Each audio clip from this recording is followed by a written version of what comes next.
Olá, eu sou o Aler Moody e faço parte do grupo que irá falar um pouco a respeito do tema Acreditar na Democracia e Lutar pelo Socialismo.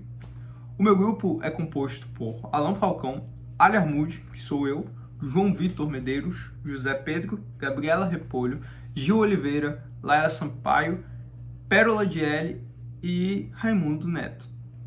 Bom, antes de entrar no assunto principal que concerne à democracia e ao socialismo, é necessário que nós falemos um pouco a respeito da política, pois se nós paramos e vemos, tanto a democracia quanto o socialismo são duas doutrinas políticas. E eu, mais especificamente, irei falar a respeito da vontade política. Vontade política que provavelmente todos já ouviram nos noticiários, sempre muito envolvida com a educação. Hoje irei separar da educação e irei falar a respeito apenas da vontade política. E de modo geral, a vontade política ela é realizada por alguém que detém o poder político e que se submete a fazer a vontade da população a fim de que possa encontrar o bem comum para todos. Para Thomas Hobbes, um grande contratualista que fala a respeito da vontade política, diz que para que haja vontade política é necessário duas condições: que cada um submeta a sua vontade à vontade de um único, e dois, que cada um submeta que essa vontade única seja considerada como a vontade de todos. Bom, o filósofo Thomas Hobbes, ao dizer isso, ele pressupõe que as pessoas tenham um mínimo de concordância, venham a deixar tudo de lado para que haja uma espécie de concordância, a fim de que haja uma espécie de cooperação e assim possa haver um bem-estar para toda a população. As pessoas abrindo mão daquilo que elas muitas vezes querem para que possa haver o bem-estar de todos.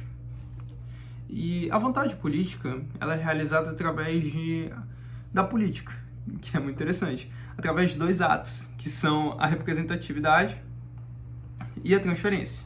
Falando primeiro a respeito da transferência. A transferência ela ocorre quando alguém transfere o seu poder de decisão para outro alguém. No caso, eu quando voto em alguém, transfiro o meu poder de decisão para ela. E a representatividade ocorre quando eu também voto nessa pessoa e passo a escolher ela como a minha representante. Quando eu transfiro meu poder de escolha, automaticamente ela também passa a me representar.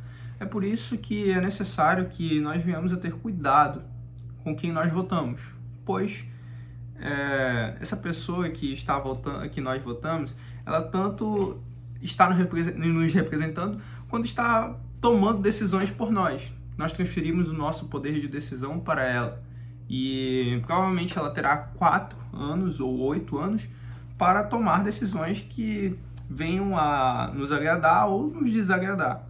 Por isso que é necessário que nós venhamos a conhecer os nossos candidatos antes de votar neles, saber os seus pontos de vista econômicos, saber os seus valores morais, para que não haja uma certa divergência entre o nosso pensamento e a pessoa que nós votamos. Então, a vontade política ela é realizada através desse político que nós escolhemos. Quando ele está realizando ali os seus atos, ele está realizando a vontade política que foi confiada a ele, o poder político. Para que haja vontade política, como eu já falei anteriormente, é necessário que haja alguém com poder político a fim de que ele possa realizar o bem-estar da população no geral. Mas a vontade política, ela também pode ser dita por algumas outras pessoas, alguns outros filósofos, como a própria vontade do político. Sendo assim, a vontade política ela não necessariamente requer que possa haver o bem-estar da população, mas que seja apenas a vontade do político. Tanto o que ele faz, que é para o bem-estar da população, quanto é para o bem-estar próprio dele, é a vontade política, pois ele está agindo conforme a vontade dele, mas ele é político, então a vontade é política. O que é diferente da ideia de Thomas Hobbes, pois a ideia de Thomas Hobbes ela traz a ideia, ela traz o pressuposto de que haja procura pelo bem-estar da população geral. Então, segundo Thomas Hobbes, a vontade política ela começa, digamos assim, ela ocorre não quando eu quero ganhar um carro do político, mas sim quando eu quero que aquele político, ele, pegando um exemplo concreto agora, quando eu quero que aquele político ele ache uma forma de asfaltar a rua da minha casa, a rua do meu bairro, para que não só eu seja beneficiado, para que não só eu seja beneficiado, mas todos os meus vizinhos, todas as pessoas as quais são necessitadas de ajuda, as quais são necessitadas de um bom asfalto. Então, a ideia não é que eu faça aquele político me dar um carro, mas sim que aquele político ele possa trazer o mínimo para cada pessoa,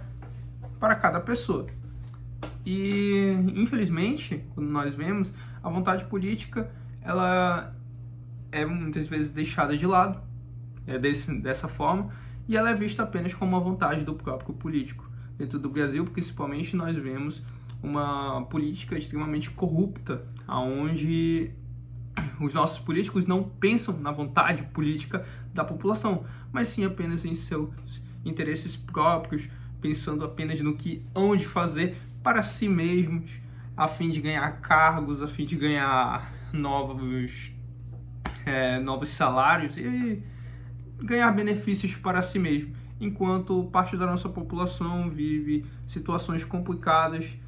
A nossa educação, como já é citado muitas vezes, dentro do Brasil, há muita falta de vontade política para com a educação. São muitos os brasileiros que ainda não têm educação básica. São muitos os brasileiros que não sabem ler ainda, infelizmente. São números que chegam a assustar. Infelizmente, o Brasil é um país em desenvolvimento. Porém é um país que tem condições de fazer uma série de investimentos na educação, fazer com que a sua população tenha acesso à educação básica, acesso ao saneamento básico, acesso a pelo menos o mínimo de dignidade para que possa ter uma boa vida. Porém, quando nós vemos a vontade política dos nossos políticos, está totalmente distante da realidade do brasileiro médio. Está sempre ligado aos seus próprios interesses, buscando aquilo que é bom não para a população que o elegeu, mas sim para si mesmo, para a sua família, pensando no que há de fazer quando terminar o seu mandato, se irá se reeleger, isso ou aquilo. Mas não pensa nas pessoas que são necessitadas, nas pessoas que não têm, muitas vezes, o que comer. E acabamos vivendo uma espécie de, como nós vamos falar posteriormente, provavelmente, é que nós acabamos vivendo uma espécie de populismo, onde chega às beiras de uma nova eleição, nós vemos medidas extremamente populistas, principalmente do Poder Executivo, querendo trazer uma espécie de forma de se reeleger, como nós vimos em vários governos anteriores, como o PEC Kamikaze, onde passam a distribuir dinheiro para a população mais carente, tentando aquecer a economia, a fim de que possa haver o mínimo de dignidade por um curto de espaço de tempo, para que aquela pessoa que recebeu aquele dinheiro venha a olhar para aquele político de boa forma e assim passe a votar nele. Então, o pensamento dos nossos políticos, infelizmente, está muito distante do bem-estar da população no geral, mas sempre muito vinculado ao seu próprio interesse. Não pensando no que aquela população, naquele cidadão precisa, mas sim pensando de qual forma ele vai ganhar aquele voto.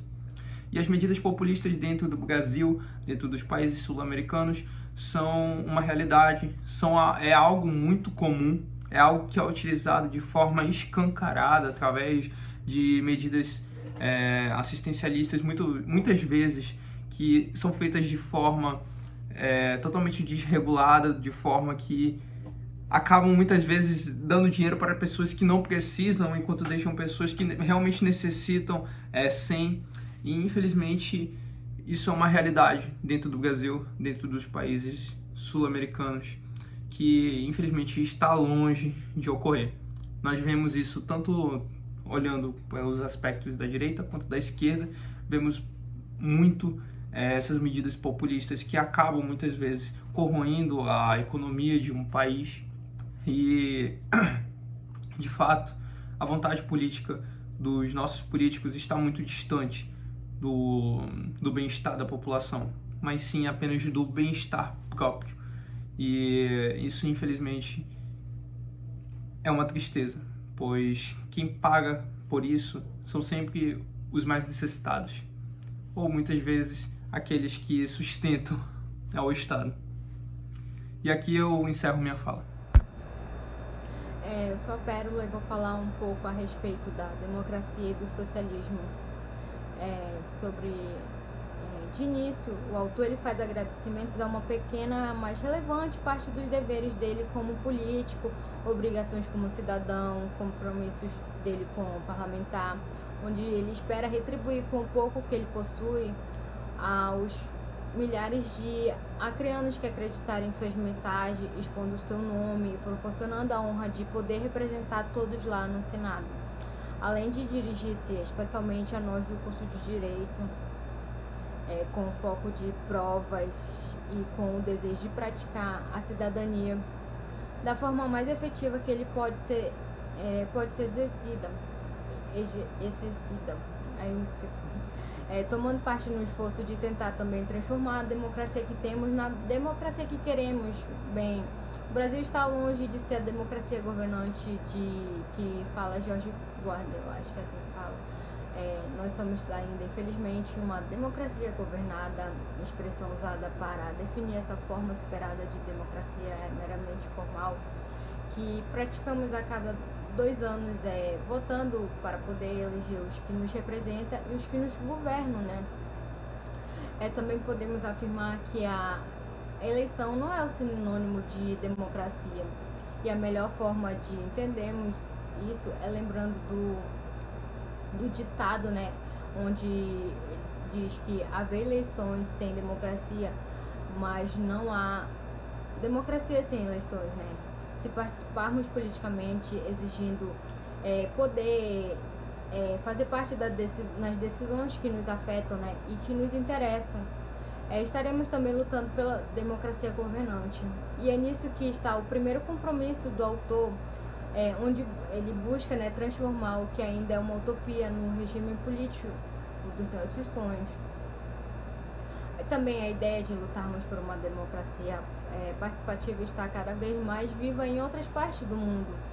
Se a gente tivesse esse interesse e desejarmos nos integrar a este esforço, como o autor sugere que forme, né, com nossos amigos, nossos conhecidos, com os nossos parentes e por certo até com os nossos vizinhos, né, se for o caso, núcleos ou comitê de estudos composto de 4 a 5 pessoas, né, para a gente poder estudar e discutir não só sobre filosofia e ciência política, mas também sobre tudo, os temas mesmo que a gente poder decidir escolher e poder, começar a transformar a realidade, transformar em realidade a prática das participações políticas em todos os níveis, né? Os núcleos ou comitês sugeridos pelo autor também não necessitam de qualquer formalidade, onde depois de formados, basta nos comunicar para que enviemos roteiros, sugestões práticas sobre o assunto, né? Mas também aos poucos cada um desses grupos se articular com o outro da mesma natureza para ampliar mais as discussões, para não ficar só naquele grupinho, mas também poder espalhar mais o conhecimento. E também acreditar na democracia é o primeiro dever de todo cidadão, né? E lutar para aprimorar a obrigação de todo democrata, né? O autor também acredita no esforço coletivo como o único caminho para mudarmos as condições de vida em nosso país, onde quase tudo está por ser feito. Para ele, a união mais perfeita do papel do político pode ser encontrada no fascículo 2, quando diz que o papel dos filósofos sempre foi o de dizer como o mundo deve ser e dos cientistas sociais explicar como é o mundo. Se sabemos como o mundo deveria ser e temos a chave de como ele é, precisamos de um meio que nos permita decidir se ele deve continuar como é ou se devemos mudá-lo. Esse é o papel da política e dos políticos, né? Mas não somente dos políticos, mas sim de todos. A melhor prova de sua crença do autor se desenvolveu neste trabalho que será apresentado pelos meus colegas, onde o autor agradece seu grupo de servidores do gabinete que atuam tanto em Brasília como no estado do Acre, onde agradecer e esperar continuar a contar com a colaboração deles para a realização de outros projetos que são menos seus e mais dos acreanos, né, aos quais são dedicados. E a todos eles, indistintamente, e a cada um particularmente, ele expressa não só seus agradecimentos, mas gratidão em nome dos seus constituintes, que com tanto orgulho representa naquela casa no Congresso Nacional. E é isso, gente. Boa noite, professor. Hoje eu vou falar um pouco sobre a categorização da política e sobre alguns outros adendos, como o conceito de democracia, na visão de Carl Smith. O texto, esse capítulo do livro, o capítulo 2 desse artigo, ele começa falando sobre o contexto e sobre quem foi Carl Smith. Bom, ele foi um jurista e filósofo alemão, tanto que ele foi alemão, né? Então, quando a gente pensa em Alemanha, a gente pensa em Alemanha nazista. Isso é uma das quais eu tô falando que ele é nazista. Eu estou dizendo que ele apoiou o regime nazista de Hitler nos anos de 1933 até 1936. O autor, ele destaca isso, mas ele usa pra gente deixar isso de lado, sabe? Pra gente separar, pra não levar em conta quando a gente vai tratar das ideologias dele em questão da democracia e da política.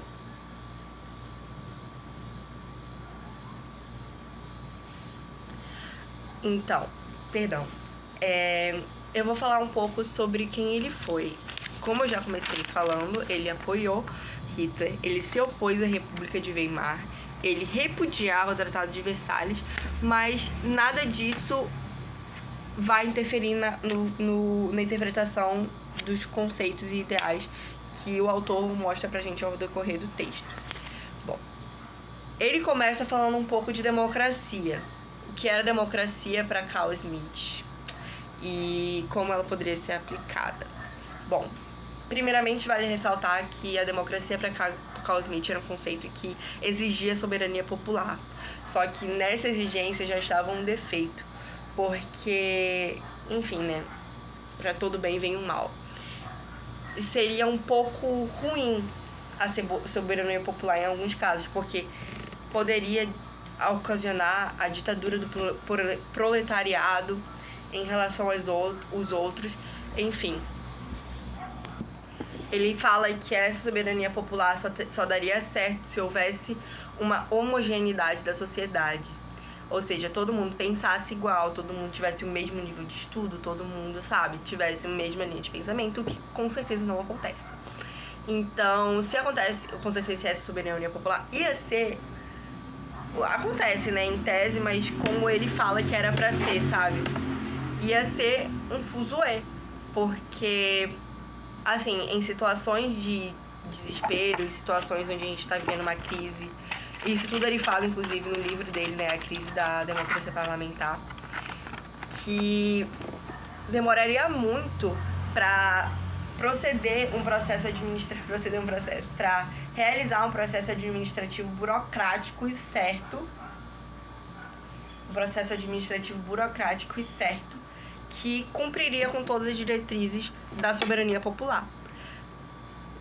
Tanto que ele fala que em situações de desespero seria muito melhor entregar o poder nas mãos de alguém para poder ter uma solução rápida, prática e boa, em tese, né? Por isso que ele fala que a democracia está sempre intrínseca numa ideia de igualdade. Tá sempre junto ali com uma ideia de igualdade, sendo que é muito difícil ter essa soberania, né? Tanto por conta dessas atribuições que ele deu, como por conta do estado político, social e, enfim, do mundo em que a gente se encontra. Agora, indo para a categorização da política em si, ele fala que a política é sempre ligada com uma coisa ruim, né? A gente sempre liga política a políticos, sendo que não é bem assim, né? A política, ela não tem um conceito só. Ela pode estar presente em vários cantos. Tanto que ele fala que, aqui nessa parte do texto, ele fala que a política, ela tem que ser caracterizada por distinções diferentes. Por exemplo, no domínio da moral, ela estaria entre o bem e o mal. No domínio da economia, entre o prejuízo e o lucro. No domínio da estética, entre o belo e o feio. E até mesmo, enfim, né? No rentável e não rentável, né? Também no caso da economia. Porém, ele fala que ele queria que um conceito que ela pudesse se abranger, sabe? Que todas essas dualidades pudessem ser resumidas em uma só, que é de amigo e inimigo. Tanto que o que mais nós vemos na política é aquele shake hands, aquele balançar de mãos dos presidentes dos países ou dos representantes, que tem, sabe, similaridade no pensamento, que tem, sabe, alguns ideais parecidos, que tem interesses econômicos iguais. E fazendo um adendo aqui a uma coisa que ele não citou no texto, mas eu acho importante falar aqui, porque a gente teve uma palestra sobre isso no início da faculdade, no primeiro período, e foi uma coisa que me marcou muito.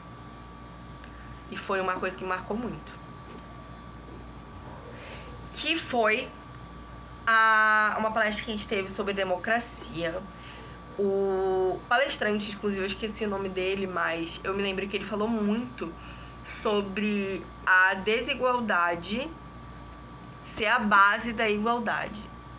Não, o desequilíbrio ser a base do equilíbrio, perdão. É porque, assim, quando a gente tem um shake hands desse, uma relação de amizade entre países, nunca vai ser igual. Um país sempre vai depender do outro, como Estados Unidos e Brasil. Sempre vai ter uma relação de inferioridade e superioridade. Suzerano e vassalo, por exemplo. E, assim, isso é muito necessário. Essa desigualdade, esse desequilíbrio que aqui no Brasil existe, ele é uma base pro equilíbrio dos Estados Unidos.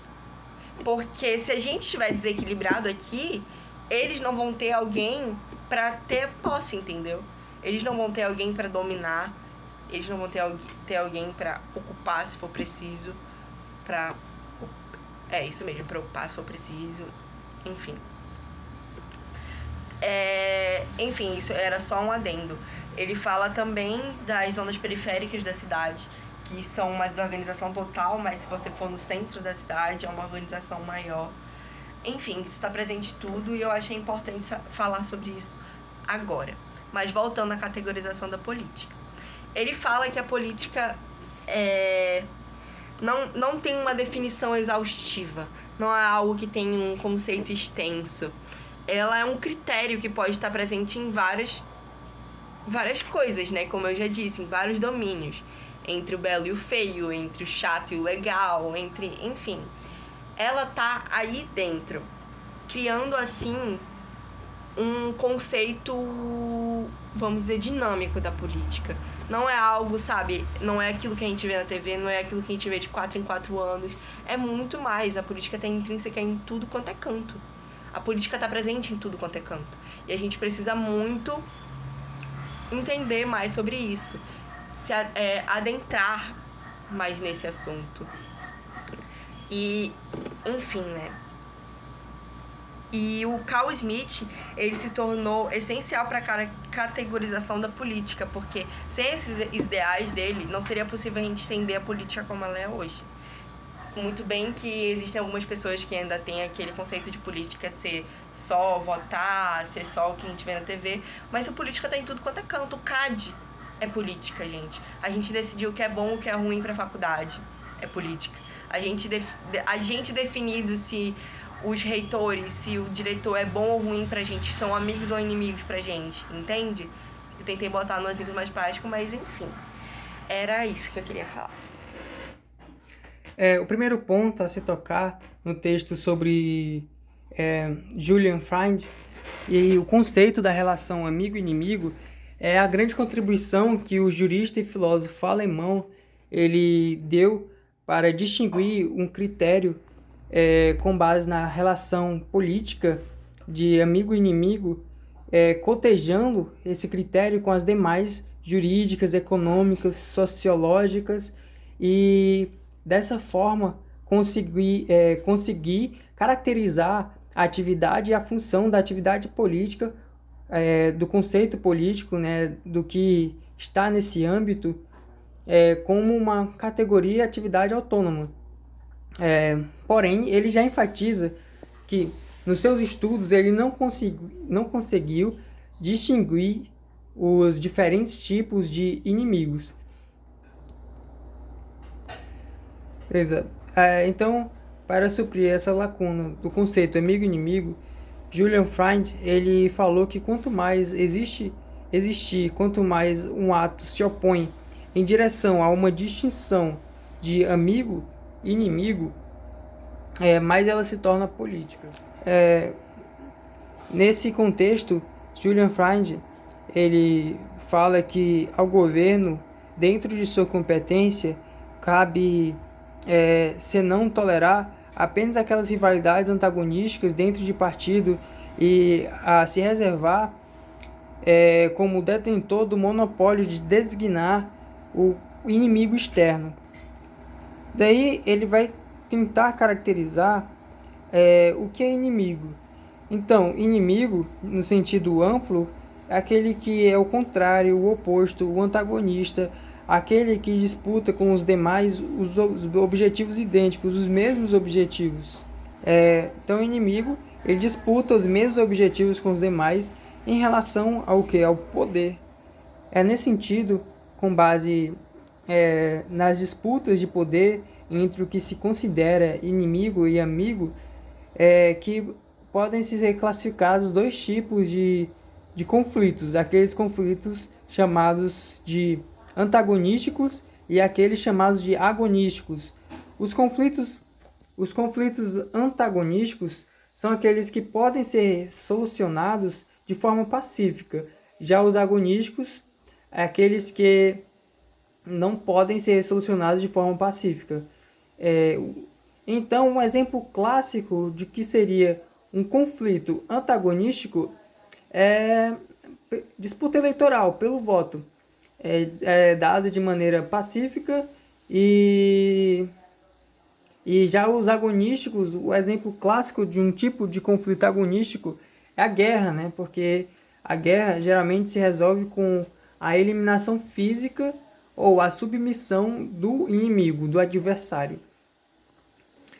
Nesse sentido, deriva também um outro conceito de fins da política, sob o ponto de vista teleológico da política, que seria a solução pacífica dos conflitos, já que o campo da política é o campo antagonístico. Porém, a grande crítica feita nesse conceito, nesse âmbito, é que nem todos os conflitos antagonísticos eles podem ser resolvidos, porque às vezes é um eterno conflito, né? uma eterna duração entre ideias opostas, né?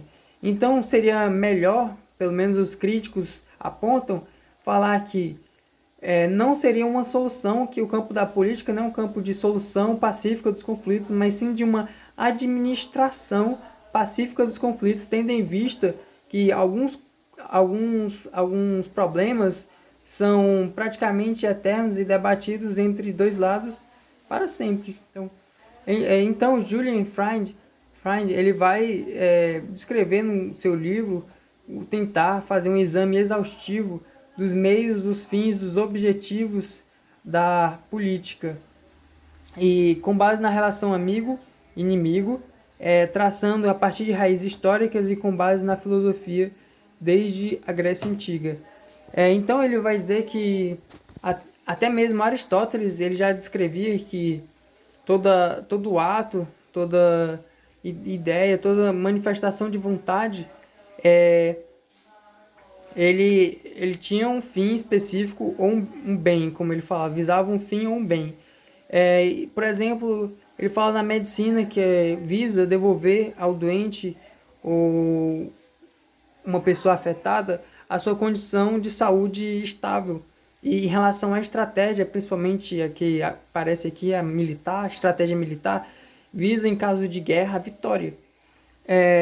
Nesse ínterim, né, ele destaca, Julian Find destaca que existem atividades que elas são subordinadas a outras, né? Como, por exemplo, a atividade militar.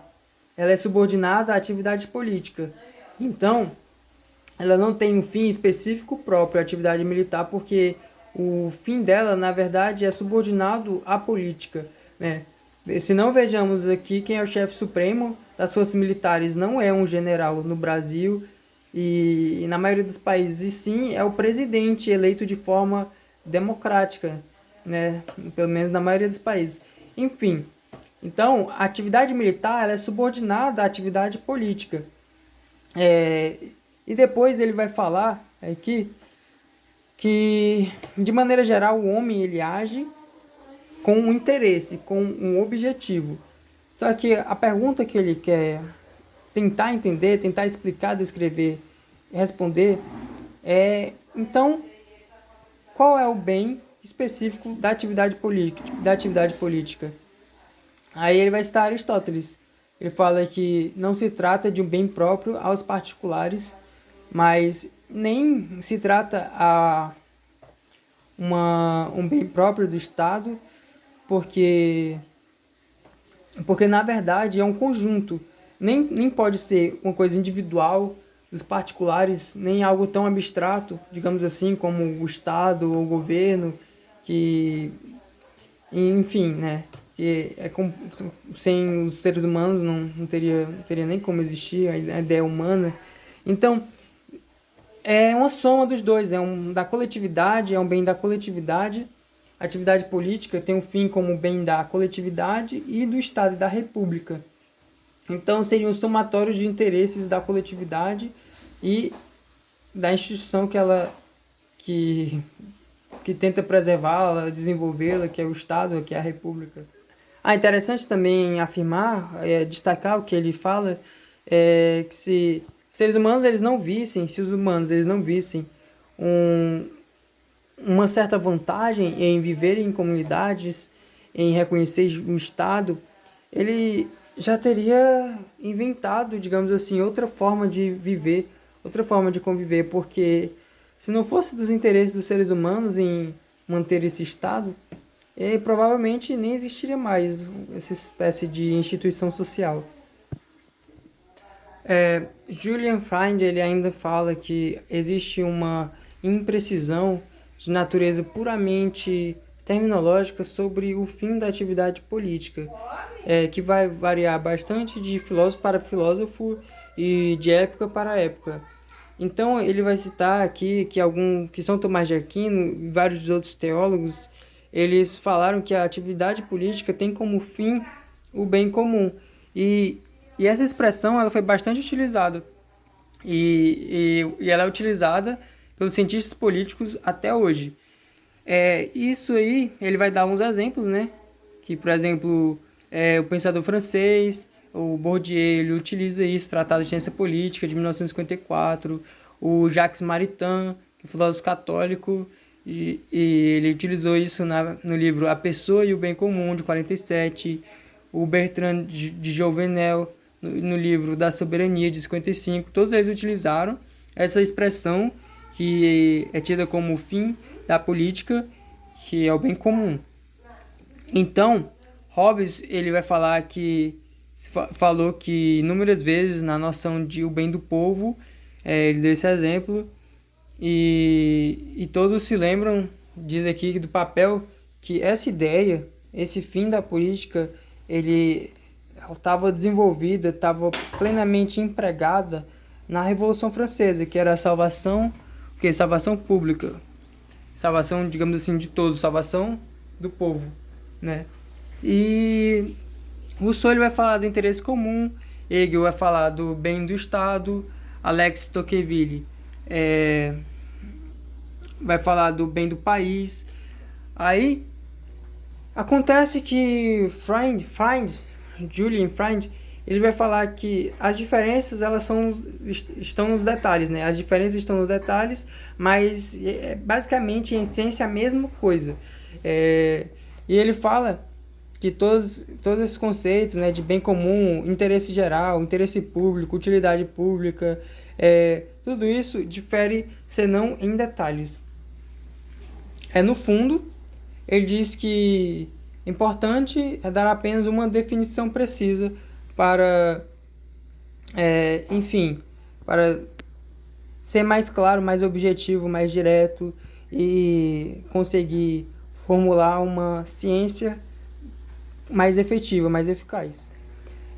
Então ele vai aqui lembrar de uma maneira de conceituar a política que é misturando o fim da atividade política com uma virtude ética, sobretudo para Aristóteles, Platão e Sócrates, que é a da promoção da justiça. Então, o fim da política estaria muito ligado a essa virtude ética, que era a promoção da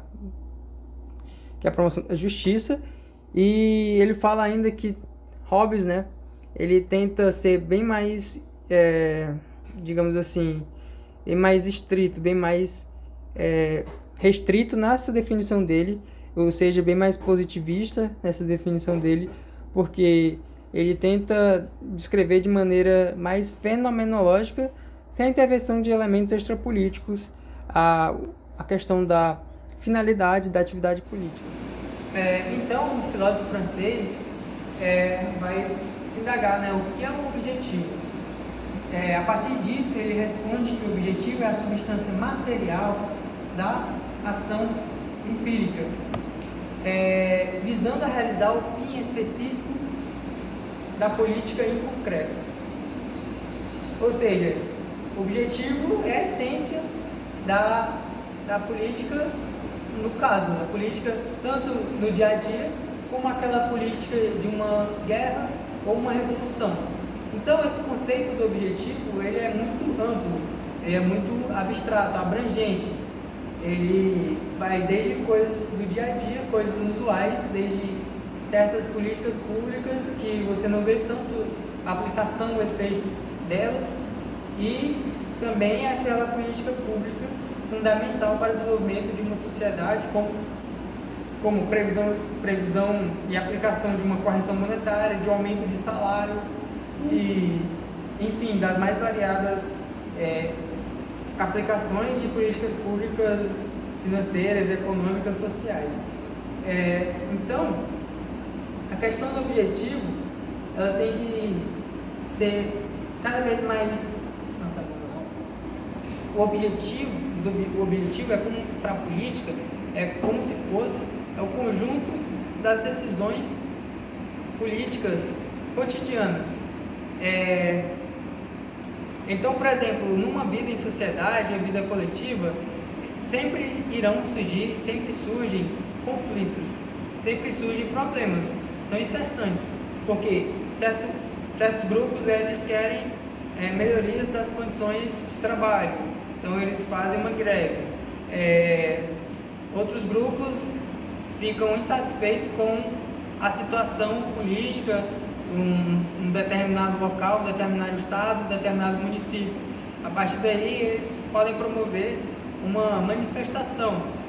Então, os problemas na vida em sociedade são contínuos. Sempre irão existir, todo dia estão acontecendo. A partir disso, a política, a atividade política, ela é necessária para não solucionar, mas pelo menos tentar administrar esses problemas mais relevantes da vida na sociedade, da vida coletiva. Então, é uma questão de administrar os problemas das questões relevantes como comércio, agricultura, indústria, trânsito, tráfego, por exemplo. Então, na política, Julian Freund ele vai dizer que basicamente concordar com Hobbes que a finalidade da política basicamente se resume em dois aspectos, na segurança e na prosperidade. Então, o país, na forma de política que visa proteger e promover, nas relações exteriores, a preservação das relações exteriores como forma de segurança aos cidadãos e também na manutenção da ordem interna como forma da paz, da integridade, da prosperidade, na verdade. Quando você tem uma manutenção da ordem interna, você acaba gerando uma certa prosperidade para o povo. Então, isso seriam basicamente esses dois aspectos da finalidade da política, segurança e prosperidade. Nesse sentido, ele vai destacar também a questão do aspecto interno e do aspecto externo. Em relação ao aspecto externo, ele enfatiza o lado da soberania, porque quando o governo ele precisa proteger os seus cidadãos e também promover uma ascensão do seu próprio povo, do seu próprio país, a finalidade da política ela vai tentar firmar tratados, firmar alianças para, por meio disso, conseguir consolidar a sua soberania, a sua independência no plano de vista externo e a supremacia no plano de vista interno. Esses são os dois aspectos também da soberania. Em relação aos cidadãos, do ponto de vista interno, a finalidade da política será a segurança deles, porque um implica no outro, do que adianta proteger o seu povo, o seu país no plano de vista externo, e enquanto o país passa por uma crise de ponto de vista interno. Então não faz muito sentido, seria uma contradição, talvez um paradoxo, se tentasse preservar a independência no plano de vista externo dos outros países através de tratados, alianças, através de blocos econômicos ou sociais, e enquanto o seu país está passando por uma crise dentro do próprio sistema de governo. Olá, turma. Eu vou falar sobre Julian Freud, a relação entre conceito de amigo e inimigo. Capítulo 3, página 17 a página 21. Julian Freud foi um pensador político, foi filósofo, jurista, sociólogo. Ele tinha uma relação entre normas entre o Estado e a sociedade. Elaborava relações entre o Estado e a sociedade, servindo como legislador das normas jurídicas da sociedade francesa. Devido a essas normas jurídicas, surgimento do pensamento político de Julian Freud, iniciou o conceito de amigo e inimigo. E esse conceito de amigo e inimigo caracterizou por dois desenvolvimentos de categoria. Categoria de conflito, antagonísticos, que era a luta entre disputa eleitoral, entre amigo e inimigo na disputa eleitoral, que era resolvida pela votação. Era pela votação, a disputa eleitoral. Quem ganhava na votação se tornava o político. Já o agonísticos era a luta pela eliminação dos opositores políticos, submissão física do inimigo à disputa eleitoral. Então eliminava o inimigo político para o que sobreviveu, que continuou na campanha, se tornasse um político, fosse eleito. Aí, para finalizar, o autor desse livro, ele fez um pensamento político aqui,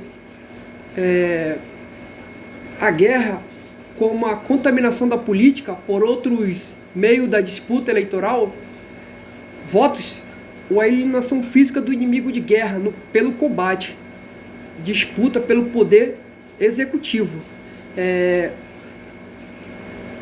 O autor desse pensamento político é o general Karl von Clausewitz. General Karl von Clausewitz. Votos, ou a eliminação física do inimigo de guerra pelo combate, disputa pelo poder executivo. O autor desse pensamento político é o general Karl von Clausewitz. General Karl von Clausewitz. Então, turma, para finalizar esse seminário de políticas públicas, Julian Freud, o conceito da relação amigo-inimigo, capítulo 3, página 17 a página 21. Obrigado. Olá, meu nome é Gabriela Repolho e eu vou falar um pouco sobre algumas questões vitais da participação popular na política.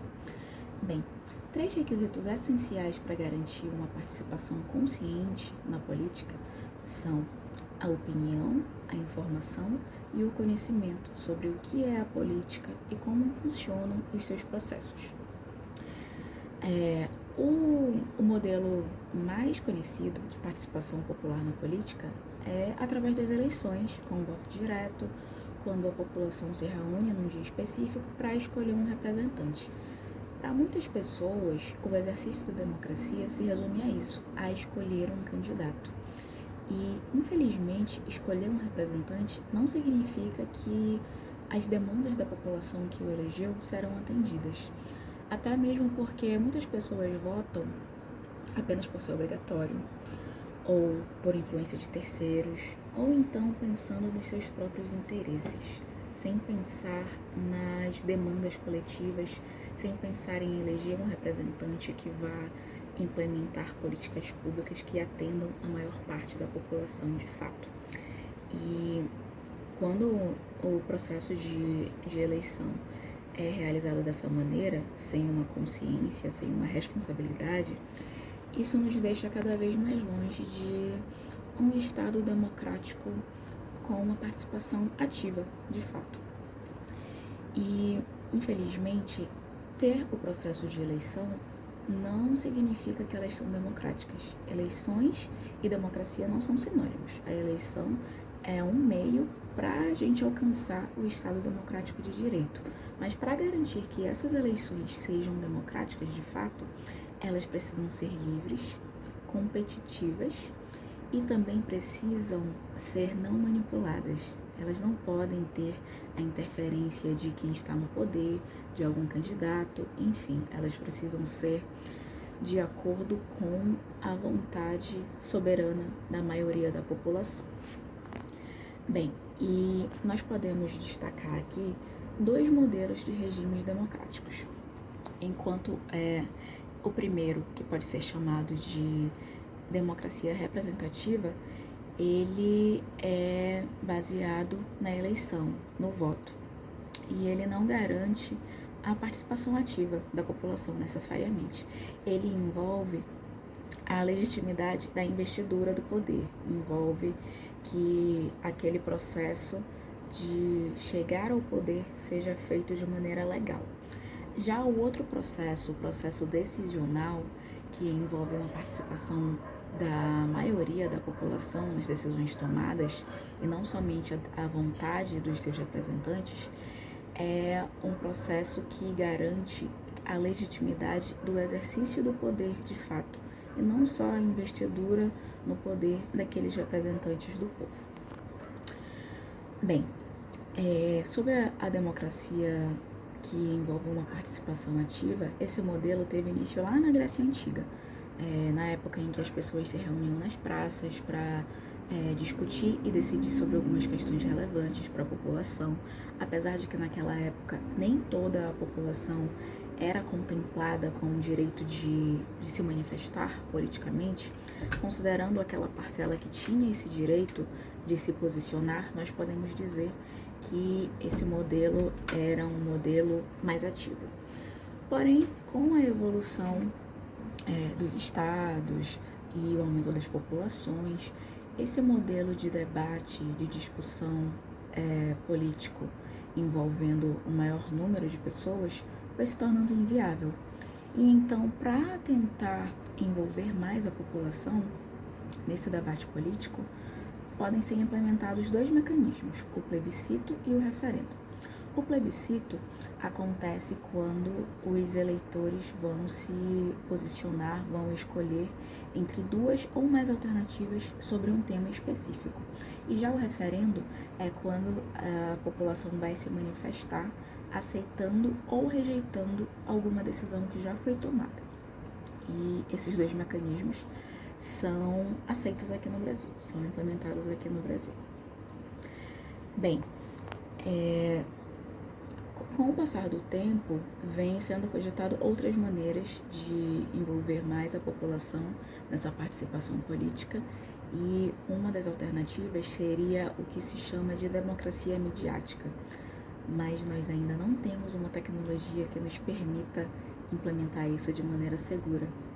Até porque, para isso, seria necessário ter um sistema que garantisse que cada eleitor votasse somente uma vez, que garantisse também a identificação correta dos eleitores, para que não houvesse fraude, para que ninguém votasse no lugar do outro, e também que envolvesse a confiabilidade popular nesse sistema, que garantisse a sua inviolabilidade, para dar aquela segurança para a população de que a sua opinião não seria distorcida, manipulada, e a sua voz seria ouvida de fato. Bem, e outras alternativas para envolver a população vêm sendo consideradas para conseguir garantir, de alguma maneira, uma participação popular mais ativa, porque não basta eleger um representante e dizer que já fez a sua parte. Para garantir que a população se envolva na política de fato, é necessário que, além de escolher um representante, seja para o poder executivo ou para o poder legislativo, os eleitores tenham o compromisso de acompanhar o trabalho daqueles que foram eleitos. Mesmo que o seu candidato escolhido não tenha sido eleito, é importante acompanhar o trabalho dos representantes eleitos, fiscalizar o que está sendo feito e cobrar um posicionamento, uma atuação de acordo com o que foi proposto ao longo da campanha, para tentar aumentar as chances das demandas da população serem ouvidas de fato, para garantir a implementação de políticas públicas que atendam a maior parte da população e principalmente que atendam a parcela mais vulnerável da população, que depende de fato de políticas públicas efetivas, seja na questão da saúde, seja na questão da educação. Muitas vezes as pessoas acabam se tornando despolitizadas e não se envolvem tanto em política porque acham que aquilo não lhes diz respeito, mas a política envolve o coletivo, envolve todo mundo.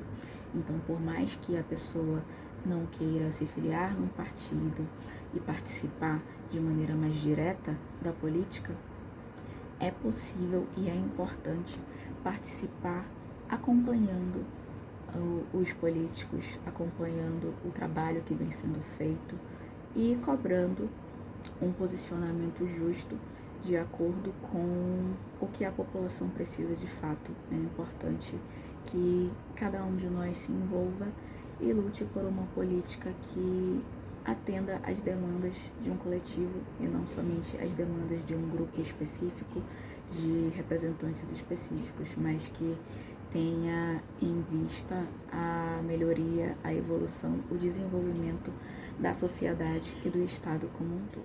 Olá, eu me chamo João Victor Medeiros dos Santos e vou tratar do tópico de opinião. Como a colega bem tratou anteriormente, o processo político tem a ver com a tomada de decisão, com a tomada da melhor e mais, digamos assim, realizável decisão. Essa decisão, por ser um processo político democrático, deve estar de acordo com a opinião do demos, do povo. Ou seja, percebemos que a opinião é algo importantíssimo, algo necessário para o devido processo democrático político. Político-democrático. Mas, bem, o que é a opinião?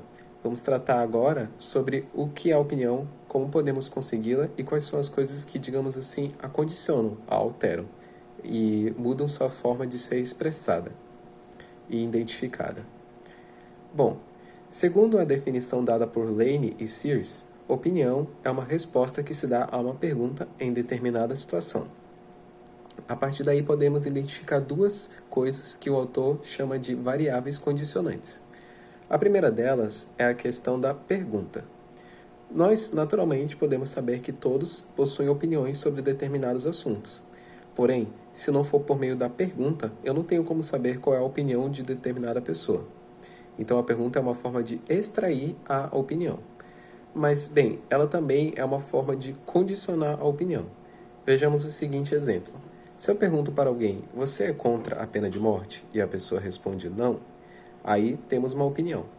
Se eu pergunto depois para a mesma pessoa, você é a favor da pena de morte? E ela responder sim, por mais que neste momento as opiniões tenham sido expressas de forma totalmente opostas, é a mesma opinião. Mas perceba que essa expressão totalmente oposta veio em virtude da pergunta que foi feita. Ou seja, por meio da pergunta, sempre iremos condicionar a opinião, a fim de sabê-la com maior exatidão. Ou assim deveria ser, para que pudéssemos extrair o melhor da opinião de cada um. Dessa forma, nós podemos ver que a pergunta é uma variável condicionante, que dá condições para que uma opinião se expresse de determinada forma. Mas a pergunta não é a única variável condicionante. Veja que na definição o autor também cita em determinado momento. Vamos ver o que isso significa. Bom, digamos que agora, antes de fazer esta pergunta para a pessoa, eu lhe mostre... Não, pensemos da seguinte forma. Eu pergunto para a pessoa se ela é a favor da pena de morte e ela diz que sim. Agora imaginemos que eu pergunte por quê. E ela me dirá então que é a favor da pena de morte, pois acredita que assim muitos irão enxergar aquilo como um exemplo da consequência de crimes cruéis e por isso irão evitar cometer estes crimes. Mas agora imaginemos que antes de fazer esta pergunta, eu mostre para a pessoa um vídeo que demonstra a crueldade, a dor que se passa, que alguém sofre na cadeira elétrica por ter sido condenado à pena de morte. Agora imaginemos que depois eu mostre um gráfico com provas de que países que aplicam a pena de morte a crimes considerados cruéis não obtiveram uma diminuição de ilícitos de crime cruel, mostrando assim que essa questão do exemplo de pena de morte para crimes cruéis seria algo ineficaz.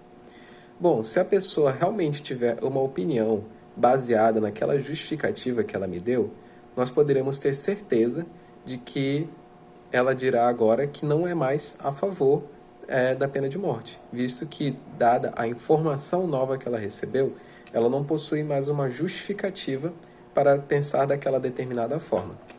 Portanto, assim podemos perceber que não apenas a pergunta é uma variável condicionante para a opinião, que é uma variável condicionada, mas também a informação é uma variável condicionante, pois a partir de determinada informação que a pessoa possui, que ela irá expressar uma determinada opinião.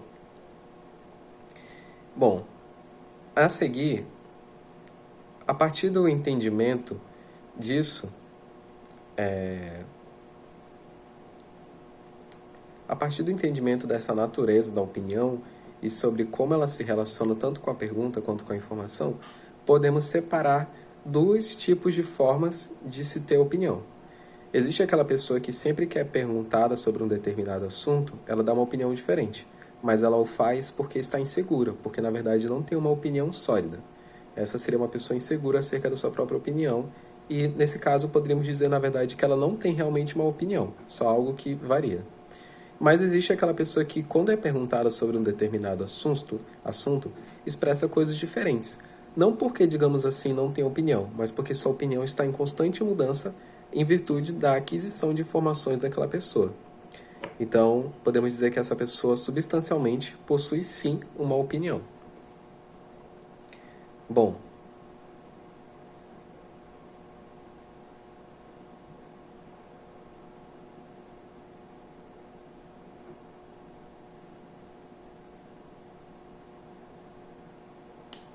sim, é importante entender também o que exatamente a pessoa está expressando naquela opinião. E essa exatidão vai ser conseguida por meio da análise muito bem precisa e lógica acerca da pergunta. Pensemos no seguinte exemplo. Se eu pergunto de alguém, você gosta de chineses? E a pessoa me responda que sim, eu tenho uma determinada opinião. Depois eu pergunte para alguém, você se casaria, para a mesma pessoa, aliás, você se casaria com um chinês? E a pessoa me responda que não, alguns poderiam pensar que aí encontra uma contradição, uma mudança de opinião. E na verdade não. O autor, na verdade, indica que é muito mais incomum que uma pessoa mude de opinião de uma hora para outra. O que é mais comum, na verdade, é que a pessoa dê opiniões sobre coisas semelhantes e dê a impressão de que teve uma contradição, mas na verdade não houve. Porque, analisando as perguntas aqui na situação, eu perguntei se a pessoa gosta da, digamos assim, nação chinesa. Mas gostar não implica estar disposto a casar-se. Por isso a pessoa também respondeu que não se casaria com um chinês. Por isso nós devemos entender precisamente quais são as coisas botadas em jogo, digamos assim, a partir da opinião. E bem, também foi dito que não só o entendimento da pergunta como variável condicionante é importante, como também o entendimento da informação é muito importante, visto que também é uma variável condicionante. Pensemos, por exemplo, que em determinado município é perguntado se determinado imposto deve ou não ser cobrado.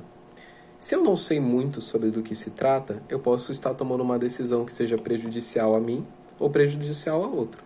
Se alguém me fala que esse imposto vai ser aplicado de forma que eu vou poder me beneficiar, eu naturalmente vou voltar que sim. Mas se eu obtiver a informação de que esse imposto vai ser aplicado por uma coisa que, ao meu ver, não tem necessidade, eu naturalmente também vou colocar minha opinião como não.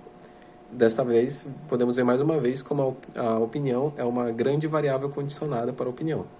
E é claro que os políticos têm isso em mente durante o jogo político, pois é interessante pensarmos que as pessoas, quando votam, expressam sua opinião acerca daquilo que tem de informação do político. Não necessariamente o que o político é, mas aquilo que chega até elas, aquilo que elas têm de notícia acerca delas.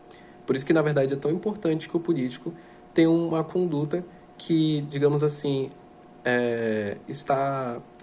não rompe com a propaganda, digamos assim. É muito importante isso, e é claro que no processo político, todos os políticos tomam muito cuidado para expor a opinião, para que se tenha uma opinião social que ele espera, né, que ele deseja. É interessante também que dentro do processo político não se, digamos assim, requer a opinião real da pessoa, mas a opinião da pessoa perante uma decisão que é imposta a ela.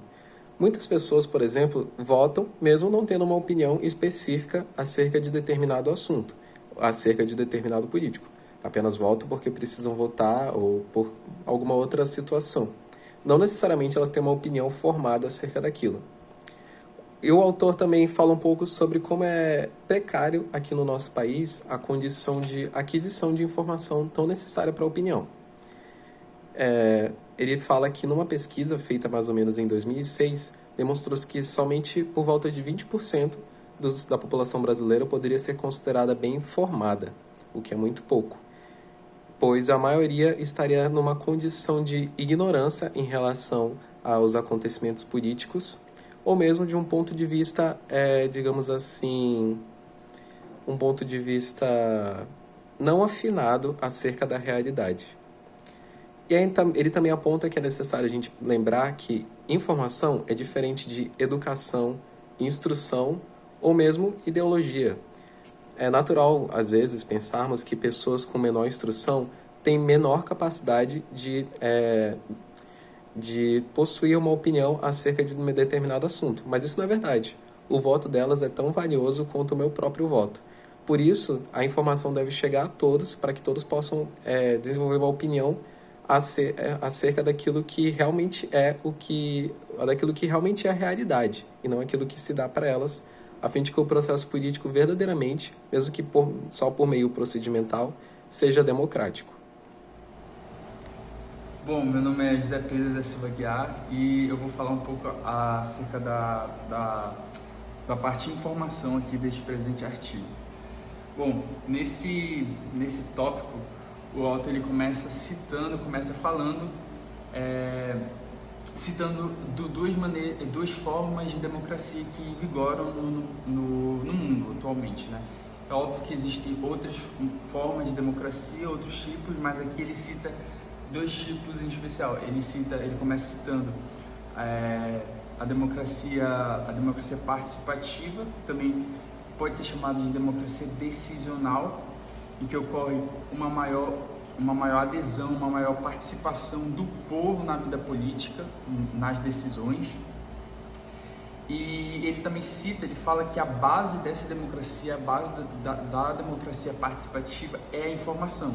E justamente por esse motivo que eu havia dito, a base dessa democracia é a informação, porque existe do povo, dos eleitores, uma maior participação na vida política. E, ademais, ele também cita a democracia representativa, que é, aliás, a democracia que vigora aqui no país, aqui no Brasil.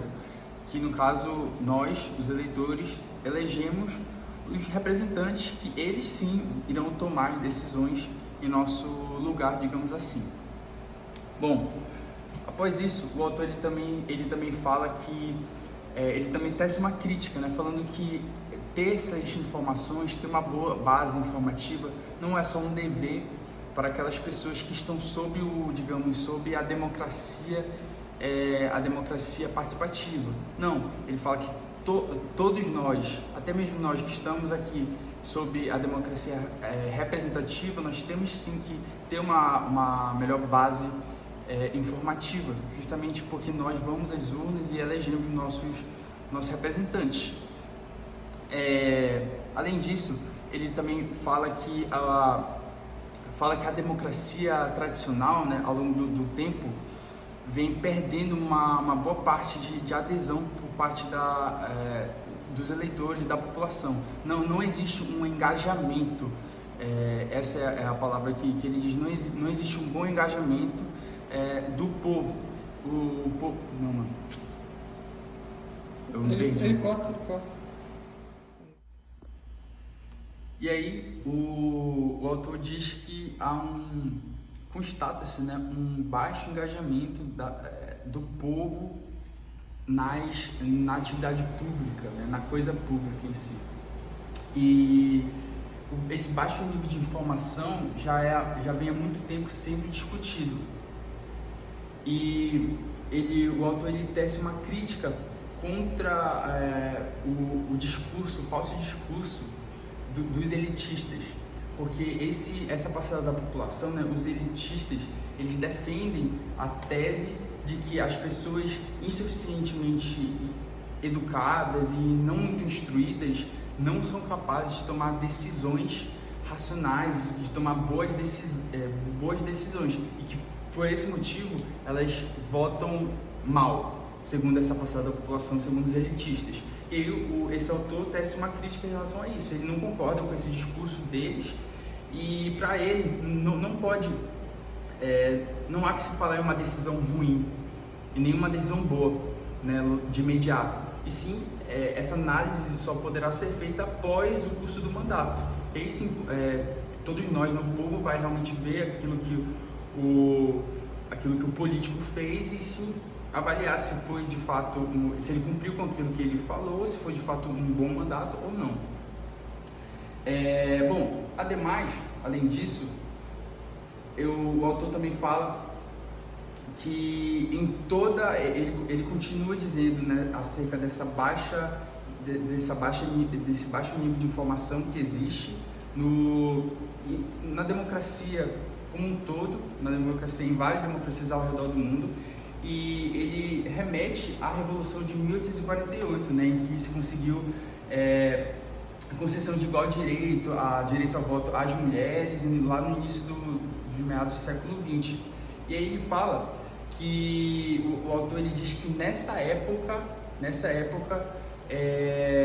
o povo acreditava, na verdade, essa camada da população, né, os políticos acreditavam que com o passar do tempo o povo iria aprender a votar votando na prática, mas obviamente vemos que isso não aconteceu, visto que ainda hoje existe essa baixa adesão, né, do povo em relação a votar e a participar da vida política.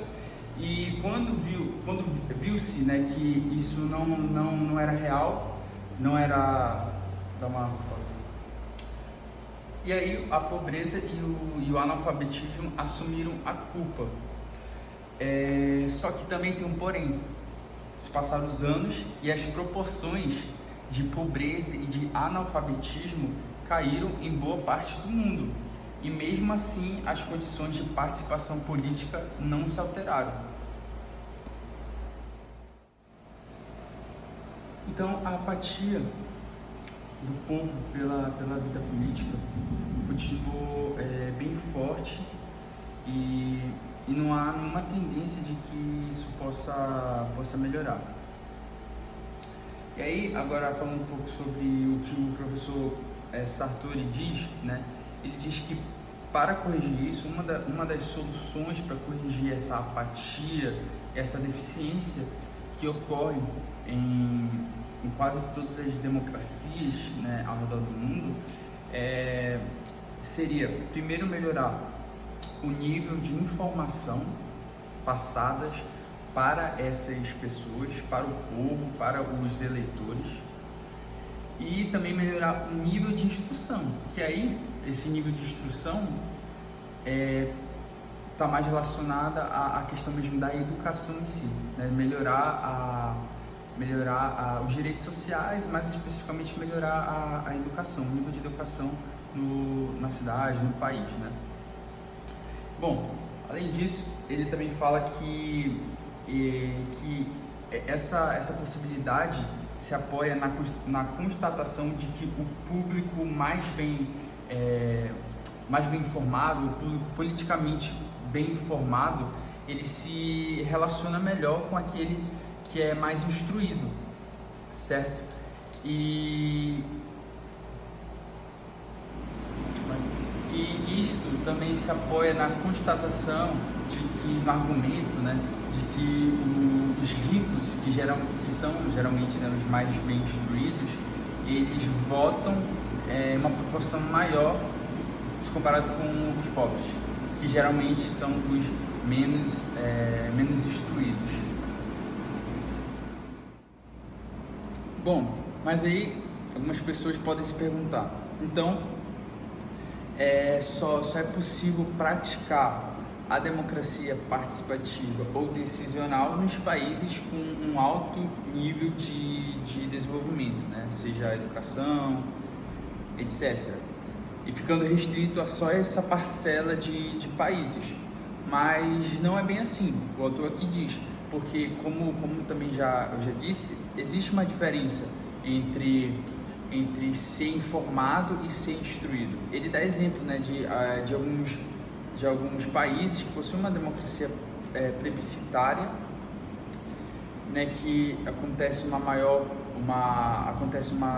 participação do povo nas decisões políticas, e que várias pessoas muitas das vezes não são bem instruídas, mas são bem informadas. Então, ser bem informado não significa ser bem instruído, e vice-versa, ser bem instruído não significa ser bem informado. Existem pessoas que são muito bem informadas em relação à política, mas que não são muito bem instruídas, não vêm de uma família abastada e que não... Então, há uma grande diferença entre pedir que os participantes das decisões políticas sejam bem informados e que eles sejam altamente instruídos ou bem educados. Bom, passando agora para a última parte desse tópico, o autor ele traz uma classificação propagada pelo homem chamado Georges Bourdieu, que ele divide as diferentes formas de democracia em democracia governante e democracia governada, que, para falar a verdade, faz referência àquilo que nós já tratamos aqui. A democracia governante, ela é um outro termo para se referir à democracia participativa, em que há uma maior participação do povo nas decisões políticas, e a soberania popular, chamada soberania popular. E a democracia governada faz referência à democracia representativa, né, que nós elegemos os nossos representantes e que eles tomaram as decisões. Portanto, faz-se necessário vencer essa alienação dos eleitores e faz-se necessário também lhes proporcionar uma maior informação. E isso, o Estado tem essa função, né? O Estado tem essa função de lhes proporcionar ao povo uma maior informação para que se materialize, né, a democracia, uma democracia mais participativa, né, que seria benéfico, como o autor diz, né, para todos nós. Eu sou o aluno Raimundo José, do curso de Direito, e fazendo uma defesa aqui sobre política ao alcance de todos, né? Onde dentro dessa política ao alcance de todos, os fins da política, no que se refere a conhecimento. Para poder opinar sobre qualquer informação obtida, é necessário ter conhecimento sobre a mesma. É mais importante saber diferenciar informação e conhecimento do que o conhecimento de cada uma delas.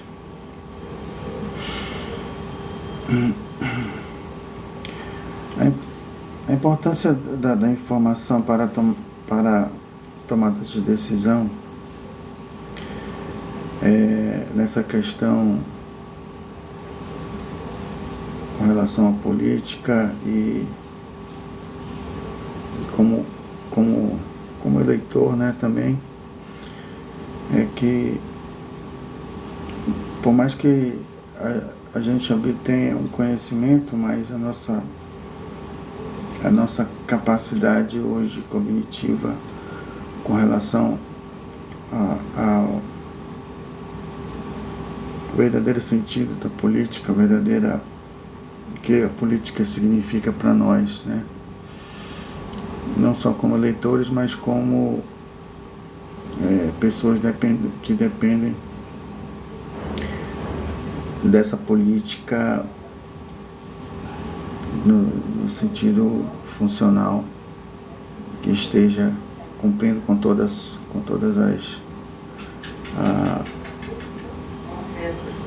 a que a mesma se propõe, né?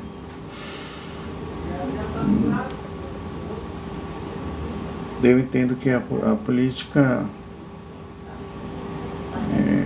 nós ainda somos muito,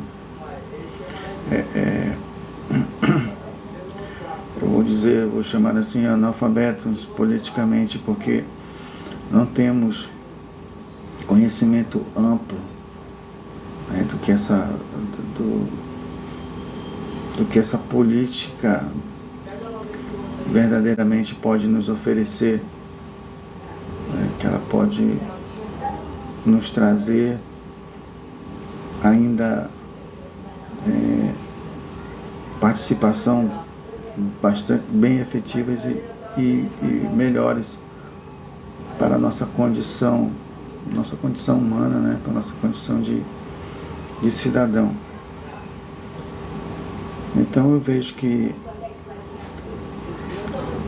ainda falta muito para a gente obter esse conhecimento e não se trata somente de fazer o uso do voto, né, para que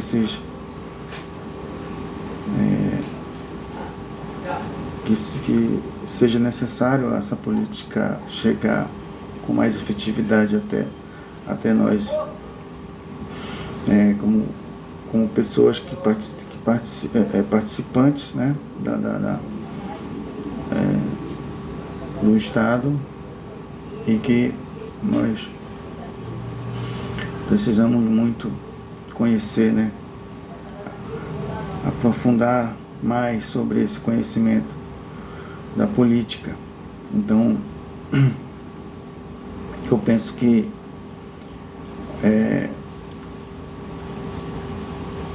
não é só a gente obter um conhecimento, mas saber e entender o que fazer com esse conhecimento. Como esse conhecimento a gente pode transformá-lo efetivamente para que essa questão que a gente está envolvido, né, politicamente,